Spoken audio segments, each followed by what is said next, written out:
കരിമ്പും പഞ്ചസാരയും തമ്മിലുള്ള ബന്ധമാണ് സാഹിത്യവും സിനിമയും തമ്മിലുള്ളത് എന്നുള്ളതാണ്. കരിമ്പിൽ നിന്ന് പഞ്ചസാര മാത്രമല്ല ശർക്കരയും ഉണ്ടാക്കാം എന്ന് എനിക്ക് തോന്നുന്നു. ചിലർ ചാരായം ഉണ്ടാകും.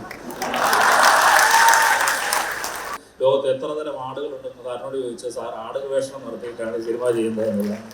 അപ്പോൾ അതിങ്ങനെ മണൽ വാരി ഇട്ടിട്ട് പൃഥ്വിരാജ് തളർന്നവിടെ ഇരിക്കുമ്പോൾ എന്നോട് ചോദിക്കുകയാണ്, ഇതൊക്കെ സിനിമയുടെ രഹസ്യങ്ങളായിട്ടോ, ഇതൊക്കെ ഞാൻ പറയാൻ പാടുള്ളൂ എനിക്കറിയില്ല, പക്ഷെ പറയുകയാണ്. ബ്ലെസ്സി സാറിനെ സമീപിച്ചിട്ട് എന്നോട് പറയുന്നു, ഇത് നമുക്ക് സിനിമ ചെയ്താൽ എങ്ങനെയാണ്. അപ്പോൾ ഞാൻ സാറിനോട് പറഞ്ഞു, അതെ ബഹറിലേക്ക് വിളിക്കുകയാണ് ചെയ്തത്. സാർ എന്നെ ബഹറിലേക്ക് വിളിച്ചിട്ടാണ് പറഞ്ഞത് ഇങ്ങനെ സിനിമ. അപ്പോൾ ഞാൻ പറഞ്ഞു, ഇങ്ങനെ ലാൽ ജോസുമായി ഇങ്ങനെ ഒരു സംസാരം ഉണ്ടായിട്ടുണ്ട്, അദ്ദേഹത്തോട് ചോദിക്കാതെ പറ്റില്ല. കാരണം അപ്പോൾ ഇവർ വളരെ സുഹൃത്തുക്കളാണ്, അവർ തമ്മിൽ പറഞ്ഞ് സംസാരിച്ച് അത് ബ്ലെസ്സി സാറിലേക്ക് വരികയാണ്. എങ്ങനെയാണ് ഒരു മനുഷ്യനൊരു കഥയുടെ പിന്നാലെ ഇങ്ങനെ നടക്കുന്നതെന്ന് ഞാൻ തന്നെ അദ്ദേഹത്തോടും ഞങ്ങളുടെ സുഹൃത്തുക്കളോടും ഒക്കെ ചോദിച്ചാറുണ്ട്. കഴിഞ്ഞ 14 വർഷമായി അദ്ദേഹം ഇതിൻ്റെ പിന്നാലെ നടക്കുന്നു എന്ന് പറയുമ്പോൾ തന്നെ അദ്ദേഹം കണ്ട സ്വപ്നം എന്തായിരുന്നു, അന്ന് എന്നോട് ആദ്യത്തെ ചർച്ചയിൽ പങ്കുവച്ച സ്വപ്നം എത്ര വലുതായിരുന്നു എന്ന് ഞാൻ കരുതുകയാണ്. ഇന്ദുഗോപൻ എപ്പോഴും എന്നോട് പറയും, ഞങ്ങൾ വളരെ അടുത്ത സുഹൃത്തുക്കളും ഒന്നിച്ച് തിരക്കഥ എഴുതി ഏൽപ്പിച്ചത് ആൾക്കാരാണല്ലോ. ഇന്ദുഗോപൻ എപ്പോഴും പറയും, ഒരു നോവൽ കിട്ടാവുന്ന ഏറ്റവും വലിയ ഭാഗ്യങ്ങളെല്ലാം ഇതിനോടകം തന്നെ ആടുജീവിതത്തിന് കിട്ടിയിട്ടുണ്ട്. കാരണം ഈ പറഞ്ഞതുപോലെ ഒരു സംവിധായകൻ അദ്ദേഹത്തിൻ്റെ ജീവിതത്തിൻ്റെ ഏറ്റവും സുവർണ നിമിഷത്തിൽ ബാക്കി എല്ലാത്തിനെയും ഉപേക്ഷിച്ച് എൻ്റെ ഒരു പാവപ്പെട്ടിച്ച കഥയ്ക്ക് പിന്നാലെ നടക്കാൻ കഴിയുന്നുവെങ്കിൽ അതിന് കിട്ടുന്നതിനോളം ഭാഗ്യം മറ്റെന്തുണ്ട്. അല്ലെങ്കിൽ ഒരു നടൻ അദ്ദേഹത്തിൻ്റെ ശരീരത്തിന് വലിയ പ്രശ്നങ്ങൾ ഉണ്ടാവുമെന്ന് ഡോക്ടർമാർ പോലും പറഞ്ഞപ്പോൾ അതിനെയെല്ലാം തൃണവൽക്കരിച്ചുകൊണ്ട് ഞാൻ ഇതിൻ്റെ കഥാപാത്രമായി മാറുമെന്ന് പറഞ്ഞുകൊണ്ട് അതിൻ്റെ പിന്നാലെ നടക്കുന്നെങ്കിൽ അതിനോളം ഭാഗ്യം മറ്റൊന്നുണ്ട്. ഇന്ത്യ കണ്ടിട്ടുള്ള, ലോകം കണ്ടിട്ടുള്ള ഏറ്റവും വലിയ മ്യൂസിക് ഡയറക്ടറായ AR റഹ്മാനെ വളരെ ഭീതിയോടുകൂടി ഞങ്ങൾ സമീപിക്കുമ്പോൾ, നിങ്ങൾക്കറിയില്ല, എനിക്ക് ബ്ലെസ്സി സാറിനും അറിയാമായിരുന്നു എന്ന് എനിക്കറിയില്ല, അതിനു മുമ്പ് AR റഹ്മാനുമായിട്ട് പരിചയമൊന്നുമില്ല. പക്ഷെ ബ്ലെസ്സി സാർ അവിടെ പോയിട്ട് മീറ്റിംഗ് കഴിഞ്ഞിട്ട് വന്നിട്ട് പറഞ്ഞത് ആടുജീവിതമാണെങ്കിൽ ഞാൻ ചെയ്യാം എന്ന് അദ്ദേഹം പറഞ്ഞു എന്നാണ്.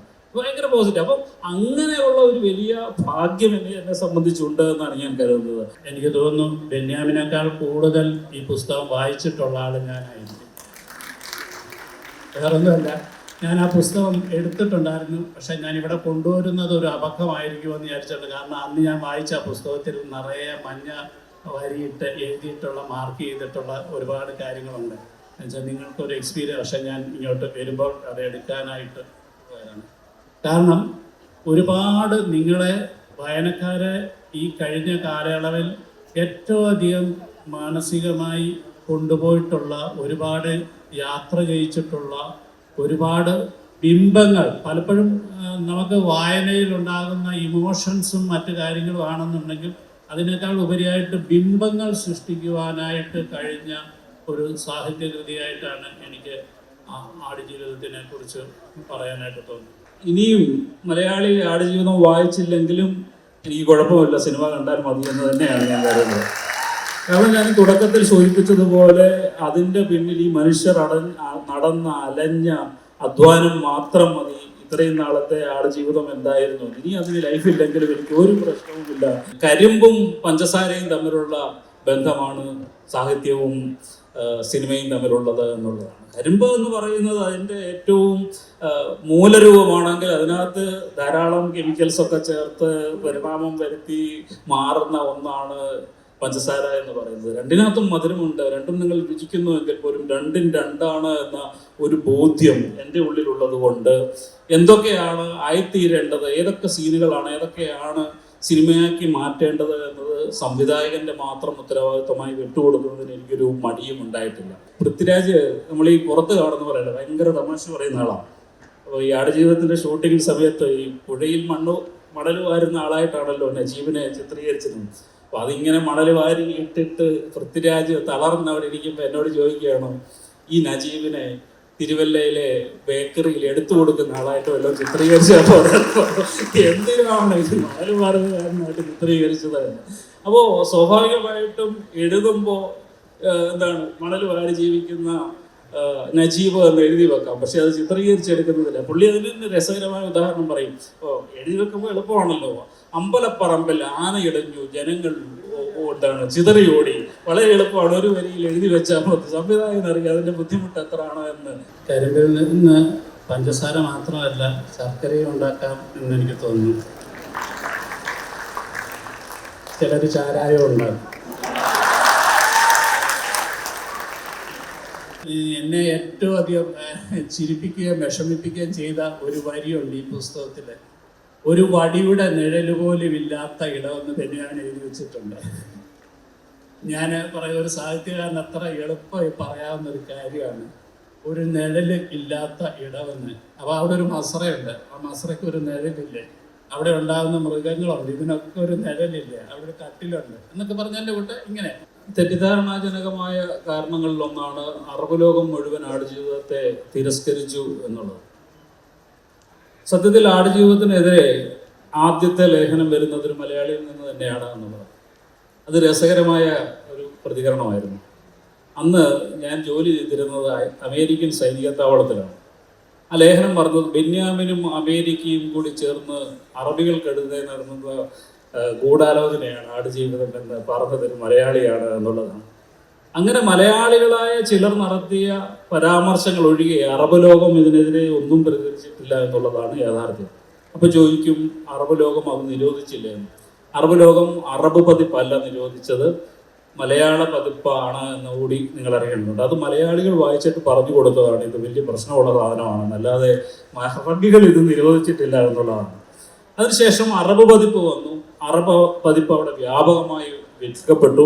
മറ്റൊരു രസകരമായ കാര്യം, ഒരിക്കൽ അമേരിക്കയിലെ ഒരു വാരിക സൗദി അറേബ്യൻ യൂണിവേഴ്സിറ്റിയോട് ആവശ്യപ്പെട്ടു, നിങ്ങളുടെ ലോകത്തെ മനസ്സിലാക്കുന്നതിന്, അറബ് ജീവിതത്തെ മനസ്സിലാക്കുന്നതിന് പറ്റിയ 10 പുസ്തകങ്ങൾ നിങ്ങൾ നിർദ്ദേശിക്കൂ എന്ന് പറഞ്ഞപ്പോൾ സൗദി അറേബ്യൻ അബുദാബി യൂണിവേഴ്സിറ്റി നിർദ്ദേശിച്ച 10 പുസ്തകങ്ങളിൽ 5-ാമത് ആടുജീവിതം ഉണ്ടായിരുന്നു എന്നുള്ളതാണ്. സ്വാഭാവികമായിട്ടും അങ്ങനെ എല്ലാ തരത്തിലുമുള്ള ഒരു സ്വീകാര്യത അറബ് ലോകത്തു നിന്നുണ്ടായി. അറബ് ലോകത്തിലുള്ള ഒരു പ്രശ്നത്തെ അഡ്രസ്സ് ചെയ്യുമ്പോൾ തന്നെ അറബികളുടെ ഉള്ളിലുള്ള നന്മയെ കൂടി നമ്മൾ ചിത്രീകരിക്കുന്നുണ്ട് എന്ന് നമ്മൾ കാണേണ്ടത്. അപ്പം അതിനകത്ത് നിങ്ങൾക്ക് ഓരോരുത്തർക്കും കഥ അറിയാവുന്നത് കൊണ്ട് അവസാനം നജീബിനെ രക്ഷിച്ചുകൊണ്ട് പോകുന്നത് ഒരു അറബ് പൗരൻ തന്നെയാണ്.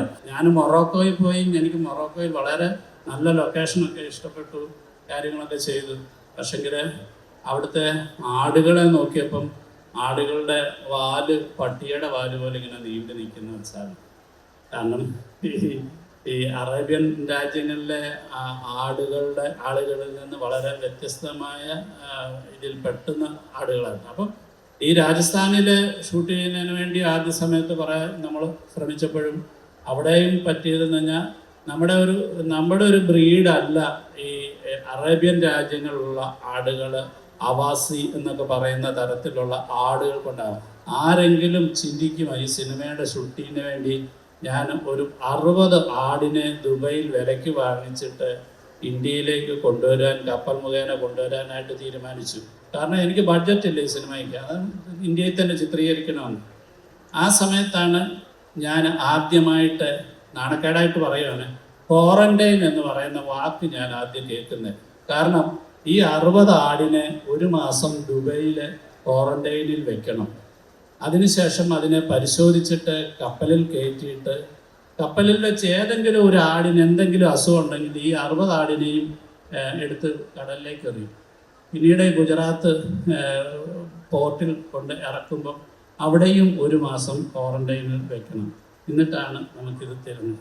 അപ്പോൾ എനിക്ക് മനസ്സിലായി ഈ പരിപാടി ഇവിടെ നടക്കത്തില്ല. നമ്മളിൽ ആർക്കും ഈ ആട് അറബി ആടല്ല, ഇന്ത്യൻ ആടാണെന്നോ ഈജിപ്തിലെ ആടാണെന്നോ തിരിച്ചറിയില്ല സിനിമ കണ്ടാലെന്ന കാര്യത്തിൽ യാതൊരു സംശയമില്ല. സാറിനിപ്പം ലോകത്ത് എത്ര തരം ആടുകളുണ്ടെന്ന് സാറിനോട് ചോദിച്ചാൽ സാർ ആട് ഗവേഷണം നടത്തിയിട്ടാണ് സിനിമ ചെയ്യുന്നത് എന്നുള്ളതാണ്.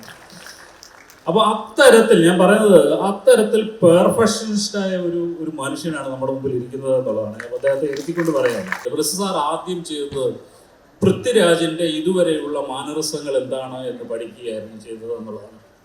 ആ പൃഥ്വിരാജിന്റെ ഇതുവരെയുള്ള മാനരസങ്ങൾ മാറി പുതിയൊരു പൃഥ്വിരാജിനെ എങ്ങനെ അവതരിപ്പിക്കാമെന്ന, ഇതൊക്കെ സിനിമയുടെ രഹസ്യങ്ങളായിട്ടോ, ഇതൊക്കെ ഞാൻ പറയാൻ പാടുള്ളൂ എനിക്കറിയില്ല, പക്ഷെ പറയുകയാണ് എങ്ങനെ അവതരിപ്പിക്കാമെന്ന ഒരു വലിയ പഠനം അദ്ദേഹം നടത്തിയിട്ടുണ്ട് എന്നുള്ളതാണ്. നിങ്ങളിപ്പോൾ ഗാന്ധിജിയുടെ ജീവിതം വെച്ചിട്ട് ഒരു നോവൽ എഴുതുകയാണെങ്കിൽ ഗാന്ധിജിയെ കുറിച്ച് പറയാൻ വേണ്ടിയാണ് നോവൽ എഴുതുന്നതെന്ന് പറയാം, നെഹ്റുവിനെ കുറിച്ച് എഴുതാനും പറയാം.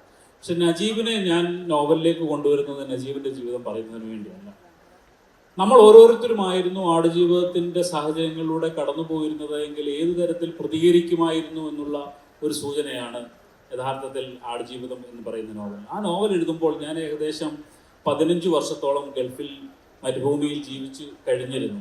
ആ കാലത്ത് എൻ്റെ ഉള്ളിൽ ഉണ്ടായിട്ടുള്ള ഭീതികൾ, ആകുലതകൾ, ഏകാന്തതകൾ, വിഭ്രാന്തികൾ, അതിലൂടെ ഉണ്ടായുള്ള ജീവിത ദർശനങ്ങൾ, ഇതൊക്കെ പറയുന്നതിന് വേണ്ടിയാണ് ആ ആടുജീവിതം എന്ന് പറയുന്ന ഒരു നോവൽ എഴുതുകയും നജീബിൻ്റെ ജീവിതം അതിന് ഒരു ഒരു ഒരു രൂപമായി എടുക്കുകയും ചെയ്തത്. അതായത് നജീബിൻ്റെ ജീവിതത്തെ അതുപോലെ പകർത്തുക മാത്രമല്ല, അതുകൊണ്ടാണ് നജീബ് പറഞ്ഞ പല കാര്യങ്ങളും ഉൾപ്പെടുത്താതെ പോവുകയും നജീബ് പറയാത്ത പല കാര്യങ്ങളും ഞാൻ അന്വേഷണത്തിൽ കണ്ടെത്തുകയോ അല്ലെങ്കിൽ എൻ്റെ ബോധത്തിലൂടെ പോയിട്ടുള്ള കാര്യങ്ങൾ അതിനകത്ത് വരികയോ ഒക്കെ ചെയ്തിട്ടുള്ളത്.